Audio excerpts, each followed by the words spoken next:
Olá, boa tarde a todos. Retomando o nosso módulo Ferrovias e Tecnologias, trataremos agora conceitos básicos em operação ferroviária, dando continuidade ao que iniciamos na aula 1 e 2 sobre via permanente. Fizemos uma breve introdução e agora daremos continuidade, à aula anterior. Muito bem. Ainda conjecturando sobre o sistema ferroviário, antes de tratarmos as operações ferroviárias, o que nós vimos no primeiro bloco do aprendizado foi basicamente o contexto do que definimos como via permanente, considerando os dois subsistemas, infraestrutura e superestrutura, no contexto da operação de uma ferrovia. Muito bem. O que nós veremos a seguir? Nós trabalharemos agora o contexto de material rodante, considerando algumas possibilidades de tecnologia no Brasil, trabalhando em pesquisa dos principais livros a respeito sobre operação ferroviária, todo o conteúdo teórico, e detalharemos, do ponto de vista pragmático, ao término desse curso, como funciona a operação ferroviária em si. Aos novos gestores, a gente vê um crescimento muito grande de investimento no setor ferroviário e acreditamos que demandará uma mão de obra especializada ou, no mínimo, capaz de compreender esse novo mercado e essa nova demanda que se aproxima pelo sistema ferroviário, seja isso em logística unimodal como multimodal. Muito bem. Com respeito à via permanente, nós tivemos todas as explicações anteriores, todos os exemplos básicos foram dados sobre infraestrutura e o que compõe a superestrutura, os trilhos em si. E agora nós vamos trabalhar um pouco sobre o material rodante.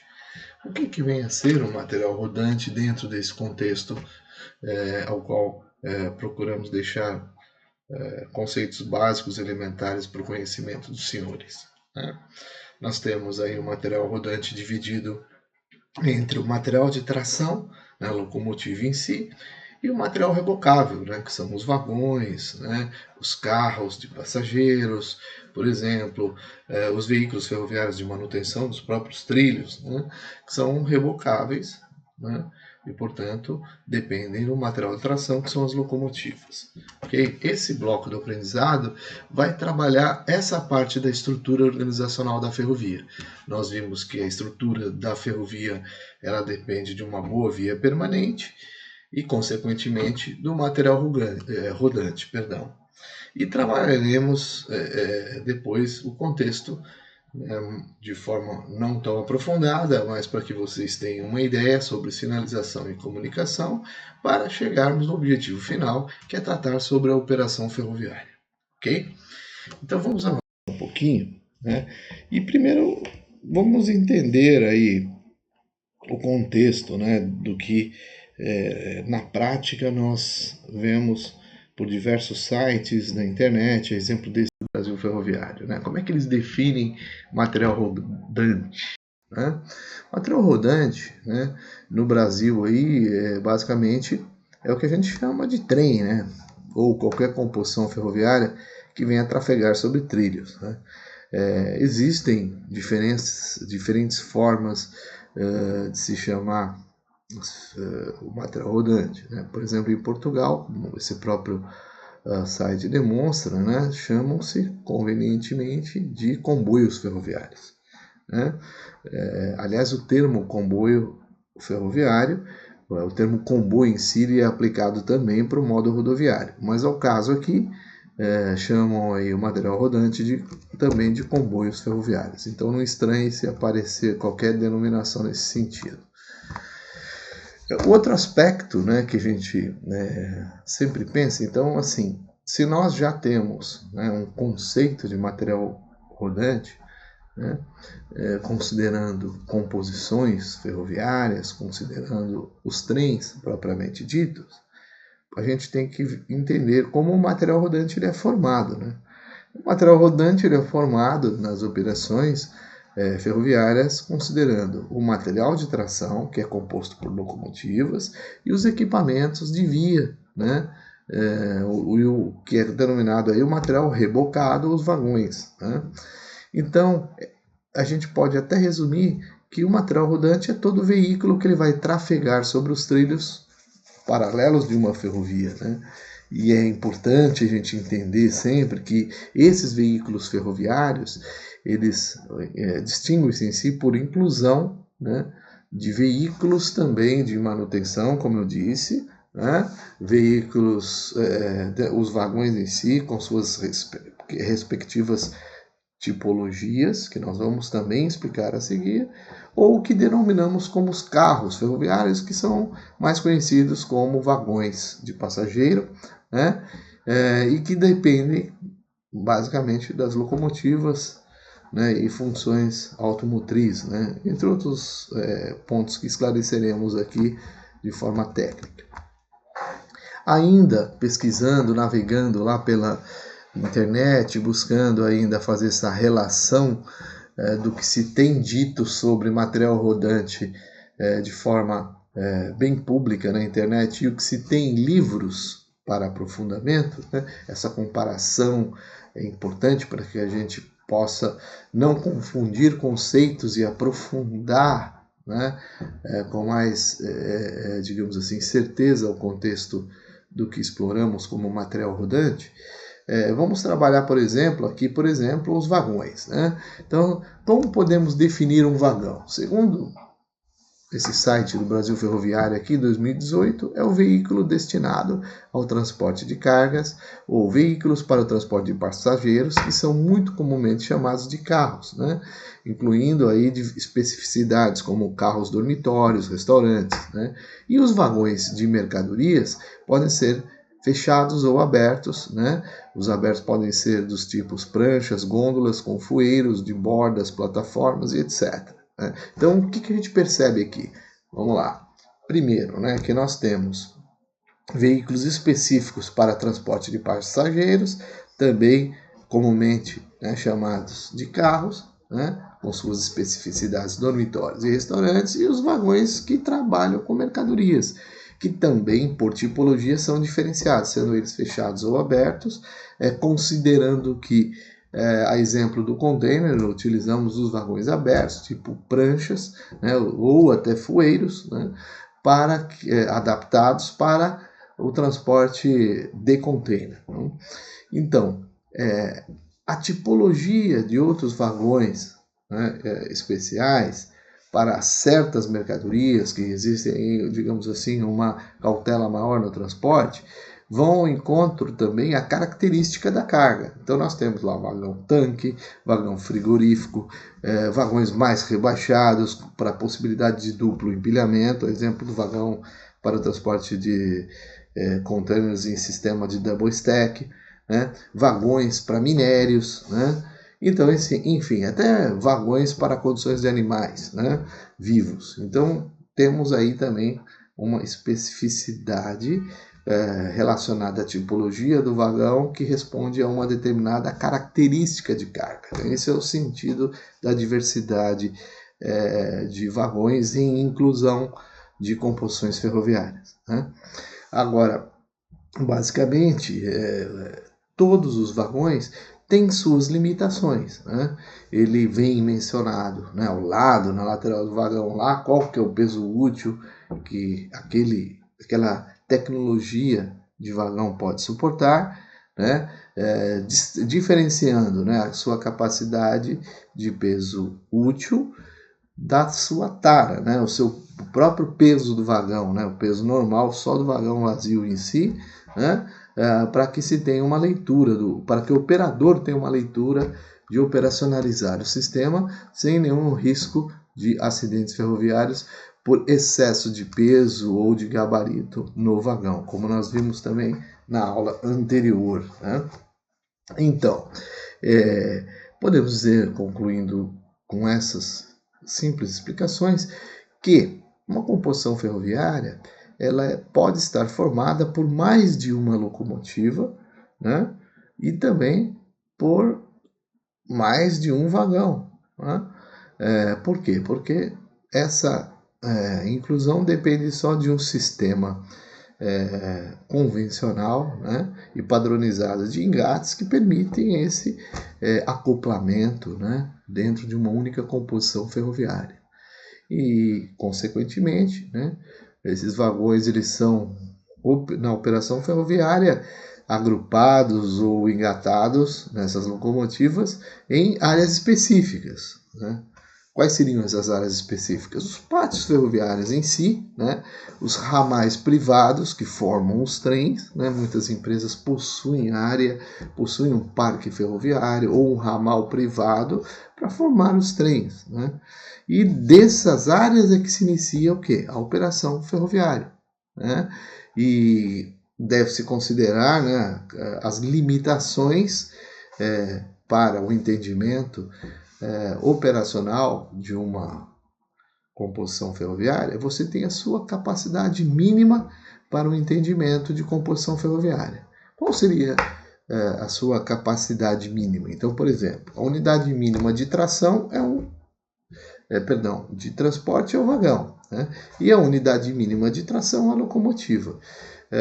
Porém, um trem, para ser economicamente viável, né, dependendo da capacidade de tonelagem bruta em tração de uma locomotiva, é que se tem aí um fator determinante para uma composição ferroviária que ela vai ser limitada de acordo com as condições de via permanente por trecho.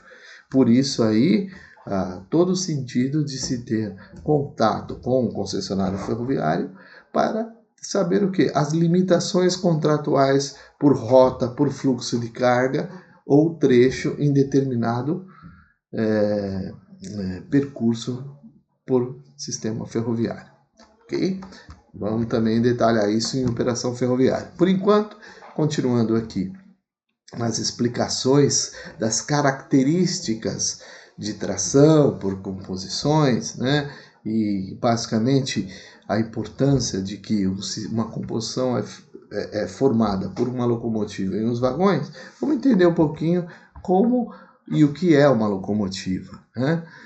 Muito bem, se a gente tomar como base, né, um exemplo de locomotiva, nós temos um exemplo de locomotiva aqui, produzida pela General Motors, né, onde muitas dessas locomotivas foram inclusive exportadas das décadas de 50 e 60 para todo o mundo, né, e são locomotivas que podem se adaptar tanto à bitola métrica como à bitola de 1,676, né, a bitola de 1,60, como chamamos, né, e essa locomotiva ela foi desenvolvida basicamente para linhas, né? Ela tem uma especificidade, ou seja, linhas de menor carga por eixo. A característica dessa locomotiva é servir, então, para quê? Para manobras locais, né? Então, isso a gente, ao longo, né, do curso, deve entender que há uma diferenciação de locomotivas que servem só para tração local em manobras e uma locomotiva que ela vai servir de uma forma geral, né, para o transporte de uma maior demanda, maior volume de carga, né? E algumas dessas locomotivas, obviamente, possuem seu padrão aí, uma proposta aqui General Purpose, né, a vinculação do G, que representa, né, a operação para qualquer tipo de transporte, para serviço geral, e o L, né, nessa característica aqui, como nós vemos na definição modelo MDGL, que significa uma locomotiva mais light, né, que ela vai trabalhar com pesos leves, né, em função da sua capacidade, né, de tração, né? Aqui é 875 HP. Muito bem.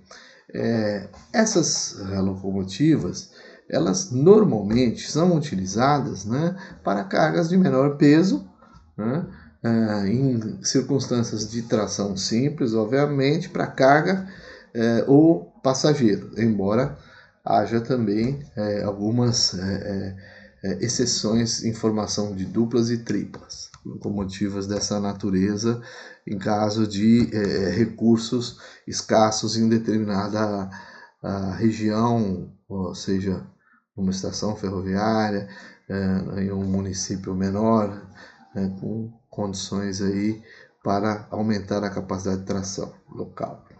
Muito bem. Então, para entendermos o contexto do que se espera em uma composição ferroviária, a gente tem que tomar como base alguns princípios, alguns livros trabalham muito essa percepção.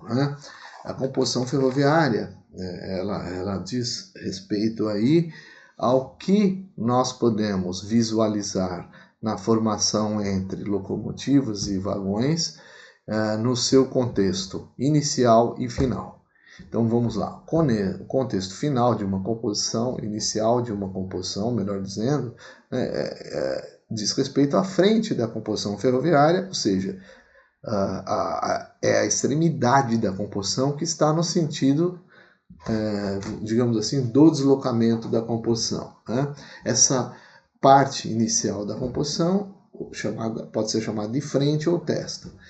E a parte final da composição é chamada de cauda, ou seja, é a parte contrária à frente da composição, a contar lá do último vagão da composição em sentido de deslocamento. Muito bem, essa visualização de frente e cauda, ela é muito importante na operação ferroviária, nós vamos ver a seguir no próximo módulo. Por quê? Porque ela pode ser a parte estruturante da estabilidade da composição durante o transporte. Por quê? Porque algumas cargas dependem de seleção de peso, a maioria das cargas, e essa seleção da capacidade de peso na formação do trem é que estabelece, digamos assim, o melhor controle da composição ferroviária durante a atividade de transporte. E na operação ferroviária, reconhecer as extremidades de uma composição, então, é extremamente importante para a montagem do trem, sobretudo dentro de uma área portuária, onde se origina ou se conclui uma operação ferroviária. E isso fortalece ao operador ferroviário maior segurança. Por exemplo, a formação de trens de contêineres requer que, se vamos, numa hipótese, um trem com 22 vagões, quando nós vamos formar o carregamento dessa composição ferroviária, eu tenho que montar dentro do porto esses vagões, considerando da frente do vagão a sua cauda, os containers mais pesados na frente para a cauda. Ou seja, considerando que a frente será o local onde a locomotiva engatará para iniciar a tração deste trem. Então é na frente que a locomotiva, numa tração simples, vai fazer o deslocamento daquela composição ferroviária. Obviamente, os vagões mais pesados devem estar engatados, próximos da locomotiva. Isso significa dizer que os contêineres mais pesados têm que ser carregados no sentido mais próximo à frente, ao que determinaremos como frente da composição ferroviária, que será onde a locomotiva engatará para iniciar a tração. Então, percebam que um contexto simples, de entendimento de extremidades de uma composição, diz muito respeito à segurança da operação ferroviária. Por isso a necessidade desse entendimento e desse conhecimento. Ok?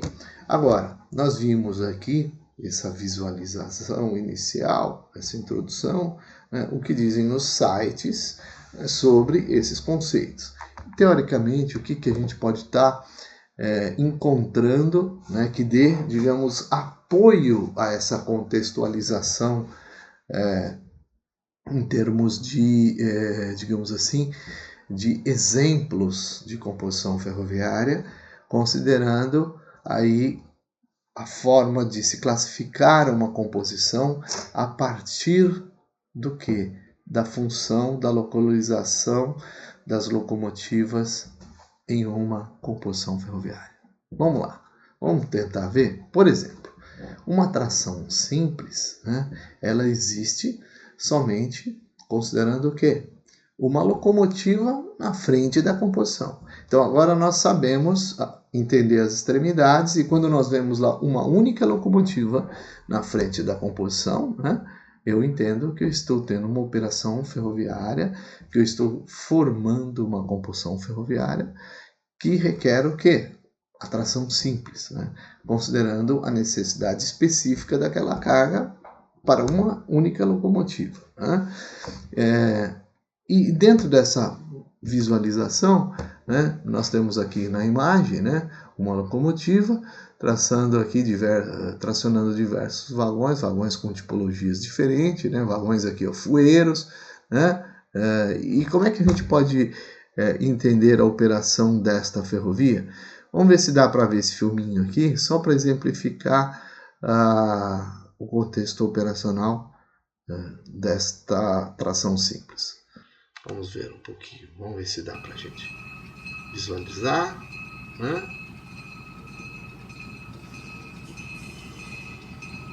Aqui está vindo o trem, né?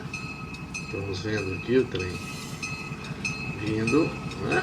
Uma linha singela, como nós aprendemos na última aula, na via permanente, né? Isolamento, locomotiva passando, um vagão fueiro, que é esse vagão com as madeiras, os dormentes, né?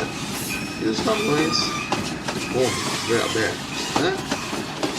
O transporte de britas, pedras de lastro para a formação da via. Essa aqui é uma bitola mista, né? Tem aqui três trilhos, um trilho de 1,60 m e um trilho de 1 metro. Né? Agora, vamos avançar um pouquinho, né? E entender como é que seria uma composição ferroviária de tração múltipla. Bem, primeiro caso, né? A composição ferroviária, dependendo, né, da sua formação em análise de tração múltipla, significa que existem o básico, né? duas a cinco locomotivas no máximo na frente da composição. A gente chama isso de tração múltipla, né? Considerando que todos os comandos serão realizados, né, na locomotiva, em uma única locomotiva principal, né, em determinado contexto, né? Essa é a composição principal, geralmente é a que fica à frente da composição, é a primeira locomotiva, e onde fica o maquinista, né? E esse maquinista é que vai dominar, digamos assim, as regras operacionais daquele trecho ferroviário de via permanente. Então a gente denomina como locomotiva comandante. Então é o maquinista que vai exercitar os comandos, né, por essa locomotiva comandante, as demais locomotivas comandadas em uma tração múltipla. É óbvio que faz necessário que elas tenham tecnologias, ou seja, que elas sejam conectadas umas às outras, para que essa operação viabilize aí com segurança o transporte ferroviário, né? Geralmente existe uma tecnologia de cabo específica que permite essa integração para que as locomotivas estejam conectadas, né? Essa tecnologia, chamada de cabo jumper, é uma locomotiva que ela, com esse cabo jumper, consegue acoplar e comandar de forma integrada o sistema de conexão com todas as demais locomotivas, né? Como dissemos no começo desse vídeo, de 1 a 5, desse slide, perdão, de 1 a 5 locomotivas, o cabo jumper faz essa conexão, né? Guardada também as proporções da limitação até 5 locomotivas concomitantes na frente da composição, por questões de restrições elétricas desse cabo jumper. Então, é importante entender que uma tração múltipla pode ir de 2 a 5 locomotivas na frente de uma composição, guardadas as suas restrições técnicas que envolvem a operacionalização viável sem evitar eventuais restrições elétricas, né? Por exemplo, aqui nessa imagem nós temos uma dupla de locomotivas, né? Então há uma tração múltipla, transportando minério, né? Ao lado os vagões abertos, né? Para transporte também de minério, como exemplo aqui em tipologia de vagões. E aqui nós temos uma composição ferroviária que exemplifica bem esse tipo de operação. Ok? Então, como nós vimos, considerando, né, as configurações de locomotivas à frente, geralmente as composições de tração múltipla são geralmente operacionalizadas em função de necessidades de maior força no movimento de tração, né? Então, trens muito grandes e pesados acabam gerando muito esforço também, e dependem, obviamente, de uma força superior para cargas muito pesadas. Aí se opta por uma tração simples, porém a gente tem que entender que quanto maior a força de tração, né, maior fica sobrecarregado os engates que permitem o acoplamento dos veículos ferroviários, dos vagões, né, dentro de uma composição. Então, se são os engates que viabilizam a tecnologia de acoplamento entre vagões e locomotivas, a gente tem que ter muita atenção numa operação ferroviária, por exemplo, aos engates de vagões que estão perto da locomotiva, porque esses que sofrerão maior, digamos, desgaste pela pressão da física, né, da tração que tira do estado de inércia a composição ferroviária ao movimento. Né? Então, o vagão mais próximo da locomotiva é que pode sofrer um maior desgaste. Né? Então, esse maior risco de desgastes por meio de recursos instalados nos vagões, como os engates, tem que ser observados pelos operadores à medida que podem estar desgastados e gerar um risco para o transporte ferroviário. Geralmente, os vagões que ficam mais próximos à locomotiva tendem, sobremaneira de operação contínua, a gerar, né, um desgaste natural desse material de engate, né, e essa fadiga pode aumentar o risco de rompimento dos engates e da composição em si. Né? Então é importante que se observe esse destaque nesse contexto de tração múltipla, principalmente. Então, geralmente, para evitar esse desgaste natural de engates, né, se oportuna utilizar um outro sistema, que é a tração distribuída. Seria uma alternativa para trens pesados e longos. Né? Então, aqui nós não estamos entrando em detalhes específicos de torque, de capacidade de tração ainda, por tração simples, múltipla e distribuída. Por quê? Porque a ideia, primeiro, é entendermos o que é compreensível avaliar na formação da percepção de uma composição ferroviária. Né? Então nós vimos que a capacidade da composição ferroviária está relacionada à forma de tração em que ela é composta.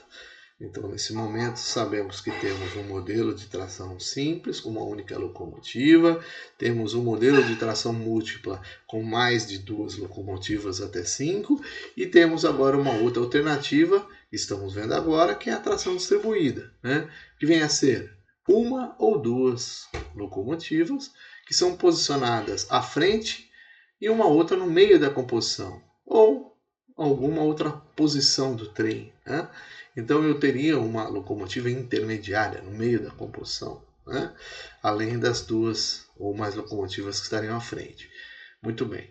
Quando vemos um retrato desses, entendemos que é um outro sistema, que é o sistema de tração distribuída, né? Alguns autores, como por exemplo Alvarenga Rosa, defendem, né, que para esse sistema é imperioso e necessário um sistema de automação que possibilite esse sincronismo entre as locomotivas, obviamente para maior segurança, né? Embora alguns autores não gostem dessa denominação, né, o processo de linkagem chamado locotrol, né, é utilizado por alguns autores e outros renegam essa nomenclatura, mas é importante a gente entender o que se entende como tração distribuída. Então nós temos aqui uma tração na frente do trem, uma outra no meio do trem e uma outra no final do trem, né? Isso seria um modelo de tração distribuída ou uma tração no começo e no final do trem, né? Então a identificação da locomotiva líder, né, ou uma remota, né, por exemplo, né, comandada pela locomotiva líder, né, ela viabiliza a operação de tração distribuída, né? Essa é só uma forma de compreender que esta relação de tração distribuída nesse momento é apenas para termos uma ideia que a operação ferroviária assim evita um maior desgaste, o maior risco de rompimento de engates entre os vagões, considerando uma distribuição de tonelagem entre a composição adequada à sua tração distribuída. Essa é a ideia desse modelo, né? E ao caso de se minimizar esses riscos de inclusão tecnológica, no caso da tração distribuída, né, de uma ou mais locomotivas à frente ou alguma outra parte do vagão, também a gente deve observar, né, segundo outros autores, né, que já trabalham esse livro, né, por exemplo, o autor Alvarenga, esse tema, perdão, no livro do Alvarenga Rosa, ele trabalha também essa definição no livro Operação Portuária, que eu recomendo, né? Ele trabalha muito algumas ideias, né? Mas também tranquiliza-nos, né? À medida que revela que há equipamentos e programas de computador instalados nessas locomotivas que, logicamente, vão tornar possível essa conexão mais segura entre todas as locomotivas ou em todas as partes da composição. E a tecnologia aplicada, segundo ele, são as ondas de rádio. Perdão. Então, esse arranjo físico, né, que eu chamo a atenção aqui, nada mais é do que a capacidade de tração distribuída ao longo do trem.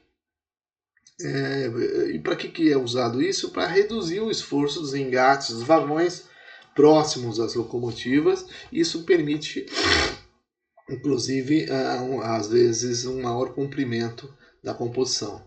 E esse arranjo físico de locomotivas, ele, então, por conseguinte, ele vai gerar maior segurança operacional da carga,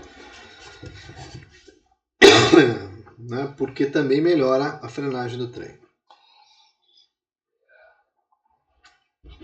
Ou seja, nesta configuração, você conseguirá responder, né, um comando de parada executado pelo maquinista de uma forma mais rápida em menor distância, né? Então, ou seja, um trem potencialmente grande e pesado, com uma tração distribuída, ele seria, digamos assim, mais determinante para as ações do maquinista em termos de parada necessária de forma emergente, né?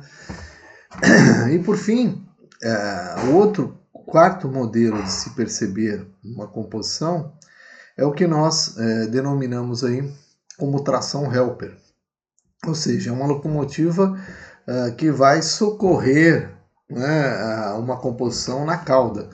Então nós temos o modelo, né, de locomotivas à frente da composição, né, e isso também às vezes, por mais que você tenha uma tração múltipla, depende de que se encontre uma outra locomotiva na cauda do trem para maior segurança. Então, dentro dessa percepção, é possível entender, né, que essa visualização da configuração da composição do trem, quando se vê uma locomotiva dando apoio na cauda do trem, é porque há alguma configuração no percurso específica que requer essa necessidade de recurso de tração na cauda. Um dos exemplos são as rampas muito íngremes, né, onde a tração na frente do trem ela não é suficiente para modificar a qualidade de contato da roda, do trilho, em toda a composição, por exemplo, em uma área muito íngreme, numa subida, né, de uma elevação, né? Então, posiciona-se para os casos de simples aderência, né, para contato de roda e trilho, uma locomotiva na cauda, a fim de vencer uma rampa mais elevada de relevo em um determinado percurso, né?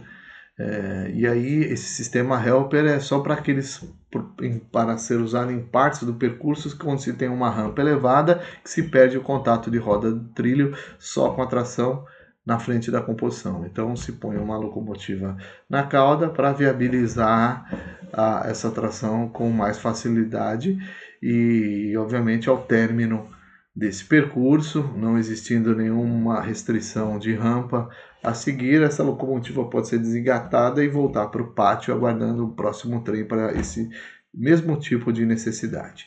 Então, a gente deve entender que uma locomotiva na cauda muitas vezes é denominada de helper, né? Só para entender as configurações de formação de composição, considerando as funções de tração em uma operação ferroviária, ok? Então, vejamos a seguir aqui um exemplo de função helper assistindo um vídeo, né? Esse vídeo ele foi postado pela Ferrovia Sul, né? Quem quiser procurar, o link eu vou deixar aqui à disposição. E para vocês entenderem a tração distribuída, né? Considerando inclusive uma função helper que é anexada em um determinado percurso que vai, segundo ao exemplo aqui, de Pinheirinho a Rosaldo Leitão, né, aos municípios em destaque aqui nesse vídeo. Vamos dar uma verificada nesse vídeo para entendermos um pouco esse contexto.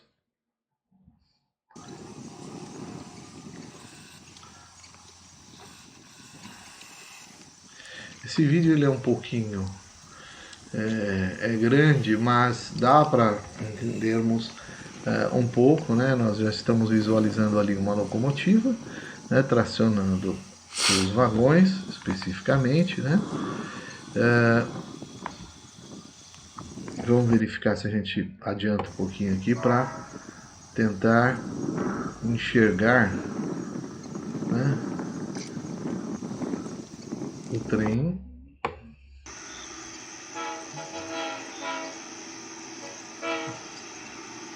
Percebemos que é um trem bem longo, né?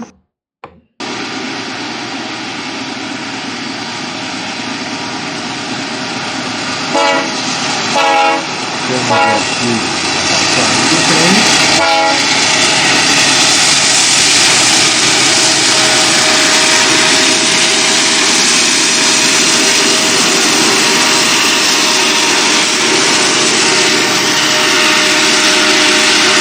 Um trem de tração múltipla, né? 3 locomotivas engatradas.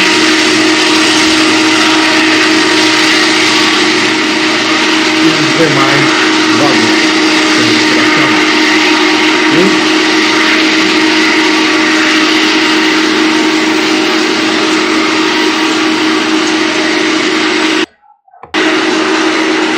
Percebam que é um trem muito longo, por isso que eu estou adiantando um pouco aqui.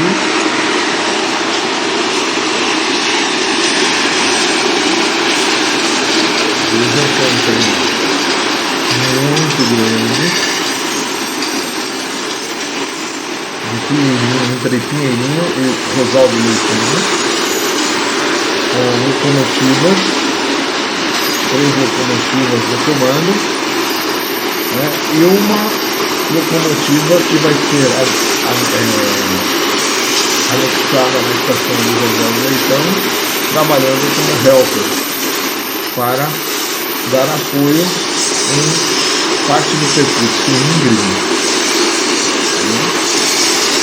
desse trecho.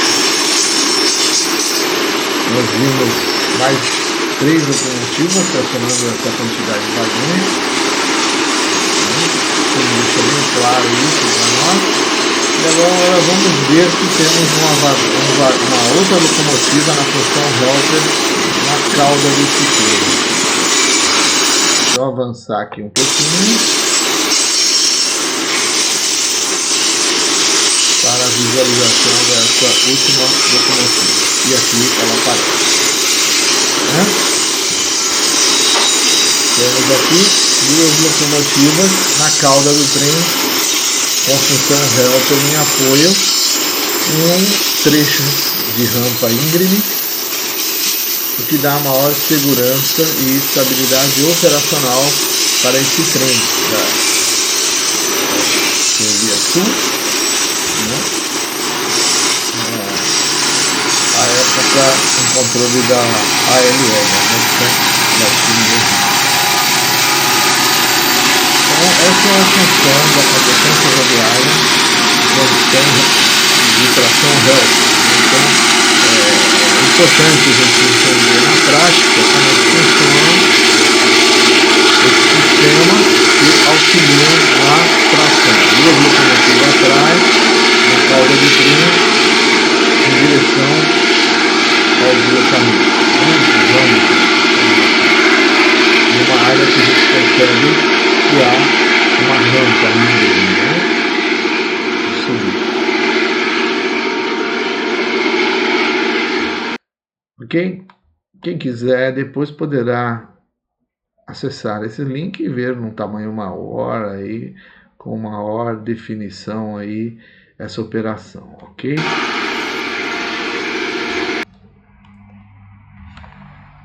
Então, retomando aqui, algumas considerações importantes, né? Em termos técnicos, é necessário o aprofundamento do entendimento, né, das composições ferroviárias. Então a gente tem que atentar, né, alguns atributos que são importantes na formação das composições ferroviárias. Quando nós trabalhamos as operações, por exemplo, né, o conhecimento de experiência sobre a qualidade do material rodante, ele vem com o tempo, né, o conhecimento empírico, né. Na experiência mesmo, a gente, por exemplo, eu tenho mais de 30 anos de transporte ferroviário, então é mais fácil observar 2 recursos basicamente, né? Se os freios estão adequados, né, do material rodante, e seus engates também, né? A experiência nos diz quando deve-se observar isso em cada composição ferroviária para evitar sinistros em operação ferroviária de transporte de carga, ok? Então, quando se pensa nisso, esses 2 recursos, né, a gente pode pegar aqui algumas funções básicas, por exemplo, de freios, né? Os freios são importantes, né? Não só nos nossos veículos próprios, né? Como nos vagões não é diferente, né? Como em composições ferroviárias. Então, a gente tem que avaliar, né, e partir dessa premissa elementar, né? Ou seja, né, não só nos carros, mas os freios permitem que o trem desacelere, né, e parem automaticamente quando adequados em função, e essa é uma função muito importante, por exemplo, para o controle do maquinista da composição, né? Saber o momento de desacelerar o trem e parar é a capacidade do maquinista em uma composição, porém os freios têm que estar funcionando para respeitar os comandos do maquinista, né? Portanto, esses freios, de acordo com a qualidade tecnológica, é que vai manter a composição dentro dos limites com um comando adequado do maquinista, né? Que os limites de velocidade são estabelecidos e a composição dentro dos limites e com freios adequados é que vão permitir que haja uma parada em tempo hábil. Então, basicamente, a qualidade dos freios é uma ordem técnica inicial, né, que deve ser atributo de uma engenharia ferroviária, algo mais aprofundado sobre conhecimento de freios, tecnologicamente falando. Porém, as observações básicas sobre modalidades de freios mais usualmente percebidos é que há lá dois tipos de freio, né? O freio dinâmico e o freio a ar. Né? O freio dinâmico é o freio eletromagnético, que ele vai funcionar somente nas locomotivas a fim de reduzir a velocidade da composição. Porém, já se sabe, do ponto de vista de experiências, que o freio que esse tipo de freio não pode parar completamente a composição. Então ele depende também de freios a ar, que é o segundo sistema de freio, que nada mais um freio a ar. Quando existe um compressor situado na locomotiva que vai manter a pressão do ar no encanamento geral dos demais veículos ferroviários. Logo, quando se quer aplicar uma frenagem, por exemplo, dos vagões, o que o maquinista faz? Ele vai retirar o ar do sistema e essa diferença de pressão vai fazer com que haja um acionamento automático de válvulas de freio para a frenagem do trem completa. Então, ou seja, diferentemente do freio dinâmico, o freio a ar é que efetivamente vai parar essa composição dentro desses princípios de analogia dessas duas tecnologias de freio. Né? E o segundo ponto que a gente deve observar na formação de um trem são os engates, né? Se eles são adequados, e eles são muito importantes, né? Porque ele diz respeito à forma que as locomotivas se acoplam aos vagões, né? E basicamente se ligam uns aos outros, formando assim a composição. Então, para esclarecer esses equipamentos de forma mais específica, né? Então a função básica dos engates é o quê? Unir dois veículos ferroviários. E altamente, né? A gente observa dois tipos de engates. Né? O engate modelo E, esses são mais adequados para vagões mais leves e que não tenham carga perigosa, por exemplo. Né? Minha bateria está acabando aqui. E o modelo F, onde são utilizados vagões com muito peso por eixo. Né? Então são dois tipos de engates de vagões e esse modelo F é mais usado para minérios e vagões com líquidos inflamáveis. Né?